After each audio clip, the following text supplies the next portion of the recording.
Olá pessoal, mais uma vez o professor Eduardo Ormon, né, na disciplina Administração de Produção. A gente vai falar sobre as unidades 5, 6, 7, 8. Unidade 5 a gente fala sobre projetos em produção. Na unidade 6 a gente fala de planejamento e controle da produção. Na unidade 7 a gente fala de operações enxuta. E na unidade 8, finalizando o nosso conteúdo, arranjos físicos e fluxo produtivo. Né? Então vamos lá.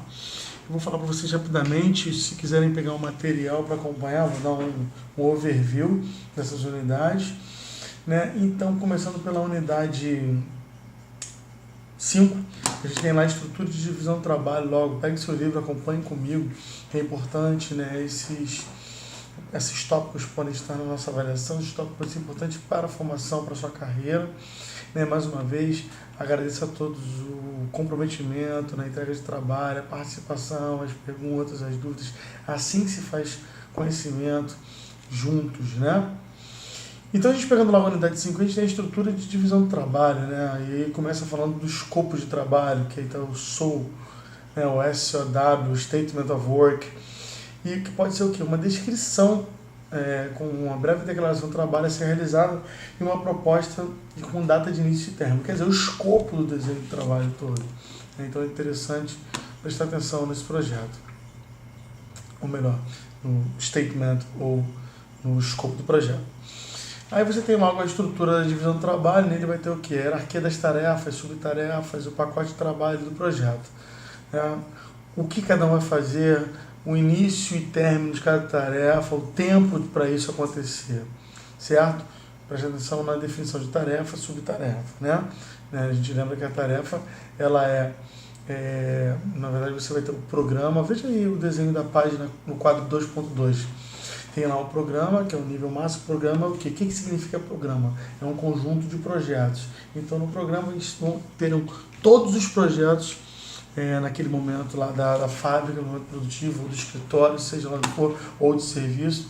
Logo depois vem lá a subdivisão em projeto 1, 2, 3, e dentro tem a tarefa, que é o trabalho principal de cada projeto. E ainda, subdividindo a tarefa, tem a subtarefa e os pacotes de tarefa, que são o quê? A quantidade de atividades mínimas que vão formar a subtarefa. Essa subtarefa vai ser parte da tarefa inteira, que é o quê? Por exemplo, a responsabilidade do departamento, a quantidade de peças que são produzidas ou do novo produto que está sendo criado. E aí você tem lá o projeto e o programa, que engloba todos os projetos que estão acontecendo ao mesmo tempo, certo? Depois tem outro desenho mostrando o quê? Essa subdivisão por níveis, 1, 2, 3, depois dá uma olhadinha aí, ok? E aí a gente tem a definição de atividades. O que são atividades? As atividades já são definidas dentro do contexto da estrutura da divisão do trabalho e são partes do trabalho que consomem tempo. Quer dizer, cada atividade vai consumir um tempo. Dentro desse show, ou o statement do projeto, ele vai ter lá o tempo de cada tarefa e, obviamente, materiais, esforços, recursos necessários para que isso aconteça, certo? Para isso, tem logo depois os gráficos de controle. E você tem alguns exemplos. O mais clássico, o gráfico de Gantt, que é um gráfico de barras, onde tem a sequência, onde inicia, termina, começa a outra. Né? Por exemplo, a gente tem aí a atividade de negociação de contrato. Aí o que vem depois? Assinatura. Aí ali nele ele vem o prazo que começa e fecha cada ação dessa. No B, a gente tem o desdobramento do custo total do programa, quer dizer, todo o programa, com todos os projetos unidos, eu tenho lá os custos indiretos, o material, mão de obra, em relação ao tempo. À medida que o tempo for passando, a gente vai tendo ideia de quanto vai gastando. Temos também o gráfico de desdobramento por divisão, de custos e horas de trabalho, né, de mão de obra. E o último, programação e rastreamento dos custos, que é por projeto. Também interessante, são curvas, aí você tem onde tem os custos sobre recursos e tudo mais. Por isso, bem utilizado, mais interessante, tem um gráfico de barras e macros, que tem nesses triângulozinhos que batem nas barras. A gente dá uma olhadinha, você tem cada marco que acontece dentro do projeto, certo? E muito interessante, que a gente vai especificar muito melhor agora na próxima, agora que eu digo no próximo período em Administração da Produção 2, é o Critical Path, né, que é a Critical Path Method, que é o caminho crítico do projeto. A gente vai definir o quê? Qual será o melhor caminho do projeto e os caminhos máximo e mínimo do projeto, né, ao longo do tempo. O gráfico de Gantt também é utilizado nesse projeto, né? Tem logo a definição aí. O que é o caminho crítico do projeto? O caminho crítico das atividades em um projeto é a sequência de atividades que formam a cadeia mais longa quanto ao tempo necessário para serem concluídas. Então, o caminho crítico é o mais longo, que é o caminho que, na verdade, a gente tem que fazer o máximo para não utilizar. A gente tem que utilizar todos os caminhos, mas óbvio. Por que a gente tem que ter o caminho crítico, pessoal? Porque a gente tem que saber todos os caminhos para evitar esse caminho e tentar fazer um caminho mais interessante, certo? O principal objetivo das técnicas de CPM é a determinação das informações para a programação de cada atividade. Então, por exemplo, eu programo toda atividade com um tempo máximo e mínimo para que ela aconteça, certo? As técnicas calculam quando uma atividade deve ser iniciada e finalizada e também se a atividade faz parte ou não do caminho crítico, certo? E aí vocês dão uma lida com calma que ele explica tudo para vocês, né? Como é que a gente monta o caminho crítico, a gente tem as ferramentas, tem um passo a passo muito importante, eu gostaria que vocês lessem isso para a nossa avaliação. E isso é o mais importante da unidade 5. Da unidade 6 a gente tem lá o planejamento e controle da produção. E a gente começa com um ponto muito importante, a relação, né, da vendas e as operações da empresa. Tem que ter um equilíbrio entre vendas e operações. Então, o planejamento de vendas e operações é um processo que ajuda a proporcionar o quê? Um atendimento melhor ao cliente. Se eu sei quanto que ele utiliza, eu vou produzir exatamente quanto ele precisa, certo? Então, dê uma lidinha nesse ponto, porque o equilíbrio, né, nesse nível agregado e também nesse nível detalhado do produto individual, que é interessante para a vida da empresa e do cliente. Óbvio, esse PCP, o Planejamento de Controle da Produção, ele é importante tanto para o cliente quanto para a empresa, né? Então, o termo planejamento e vendas e operações foi criado pelas empresas para definir o quê? O processo que as ajuda a manter a oferta e a demanda equilibradas. Esse é o grande ponto forte dessa unidade. Na figura 16.1 você tem lá a visão geral das principais atividades de planejamento e suprimento de operações. Você tem lá desde o início do processo, tudo que vai acontecendo quando ela abre para a manufatura, logística no meio, serviços, né? E a gente entende o que é longo prazo, médio prazo e curto prazo. Isso é muito importante para a gente observar na nossa avaliação. Logo depois a gente fala do ambiente, do planejamento e controle da produção. Temos um quadro importantíssimo, 16.2, entradas necessárias para o sistema de planejamento da produção, que você tem lá no meio o planejamento para a produção e tem lá o que você precisa de entrada.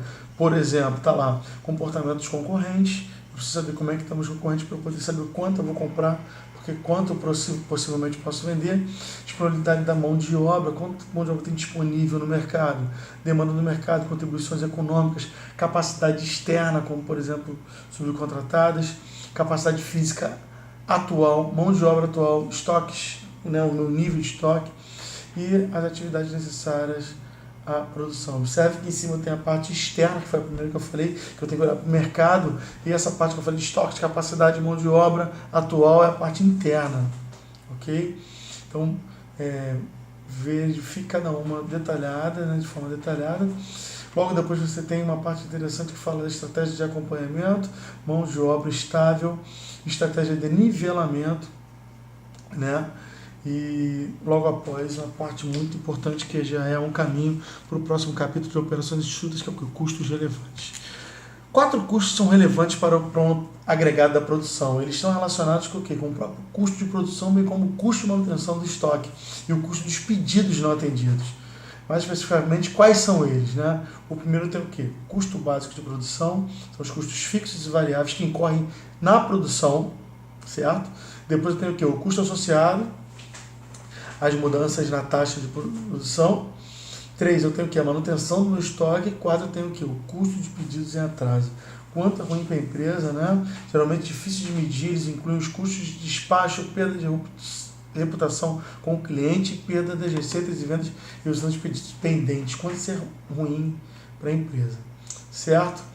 E para a unidade 7, a gente fala de operações enxutas, muito interessante, a gente até falou dessa equação, né? Ela fala dessa mudança de perspectiva. Gente, antigamente, preço era igual, né, o quê?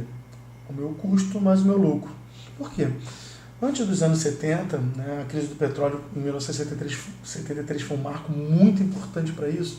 Eu tinha um mercado produzindo em massa, em muitos mercados em expansão, óbvio que 60 para 73 eu já tenho concorrência, né, mas a partir dos anos 70 ela fica uma concorrência bem diferenciada, uma bem difícil, específica em vários mercados, isto é, várias empresas produzindo idênticos produtos. Então a minha forma de analisar era preço de venda igual custo de produção, né, o custo de produção mais o lucro.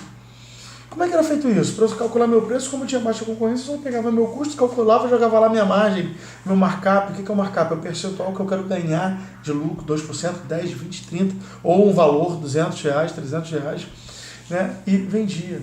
Depois com esse aumento na concorrência, né, hoje a visão da Lean Manufacturing, operação enxuta, que é o título da nossa unidade. O que é operação enxuta?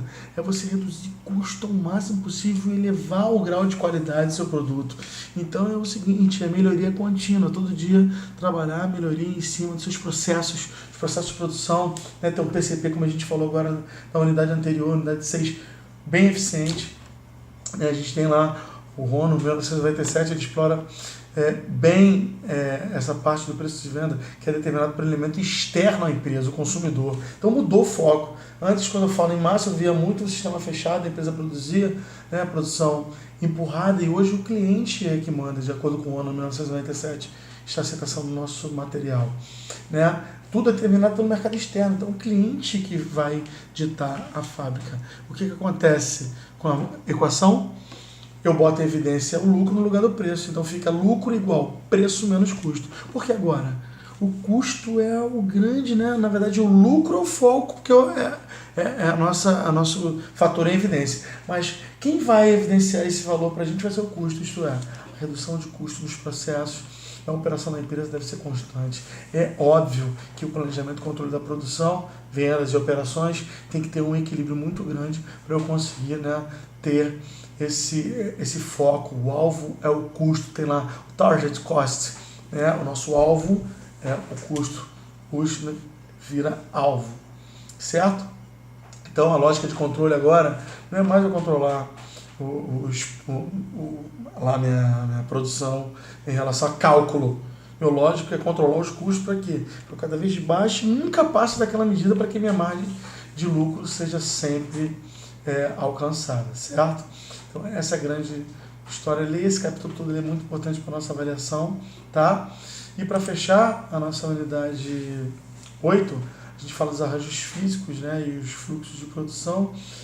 O que é posicionamento do projeto de processos, como é que a gente se posiciona, como é que a gente prepara a empresa, né? Inclusive o primeiro quadro é muito importante, fala do posicionamento do processo e da análise do processo. Dê uma olhadinha com calma. Ele dá um exemplo muito interessante, fluxos aí do chocolate, por exemplo, né, na fábrica Cadbury, e ela compara esses fluxos aí. A gente tem que entender o seguinte: quando o fluxo é muito grande, tem variedade de produto, tem alta demanda, como é que eu vou preparar meu arranjo? Como é que vai ser minha operação? Né, que é um capítulo que eu quero que vocês vejam com muita calma, que é o matrícula o quê? Processo-produto.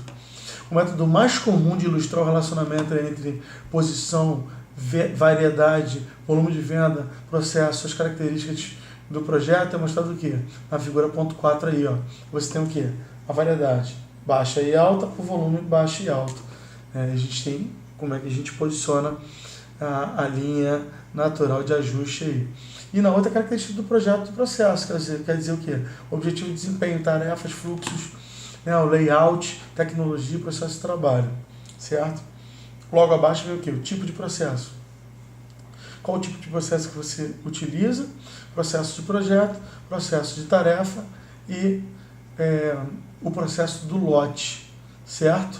Processo em massa, processo contínuo e serviços profissionais, lojas de serviços, serviços em massa.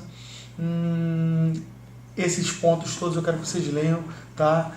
Porque serão pontos abordados sim na nossa avaliação, tá? Eu vou repetir para vocês lá nos tipos de processo, a gente vai ver lá, ó, os processos que habitam diferentes pontos na diagonal da matriz de processo-produto, essa que a gente acabou de ver, são algumas vezes referenciados como tipos de processo. Cada tipo de processo significa diferenças no conjunto de tarefas executadas pelo processo e na forma que os materiais e informações ou clientes fluem no processo. Como é que isso tudo é alocado em relação ao processo para a minha empresa ela ter sucesso. Então, tem o processo de projeto, processo de tarefa, tem processo de lote, quando é que eu faço meus lotes, processo em massa, os processos contínuos, tem uma diferença de processo em massa e contínuo, veja isso para a nossa avaliação, e serviços profissionais, loja de serviços, serviços em massas, serviço em massa, tá? E aí a gente vai realmente finalizando a nossa unidade, ok? Estou à disposição, mandem e-mail ou me busquem lá no fórum de dúvidas. Bom, pessoal, foi um abraço, tá? Tudo foi muito bom, um abraço, desculpa. Um abraço, tudo de bom para vocês. Mais uma vez, o professor Eduardo Hormon, está muito feliz da participação e eu estou percebendo que vocês estão assim, tendo um grande êxito nos estudos, até pelo tipo de pergunta, pelas avaliações. Quem está com dificuldade tem esse período para me mandar e-mails e eu estou pronto para tirar as dúvidas, tá bom? Forte abraço, tá?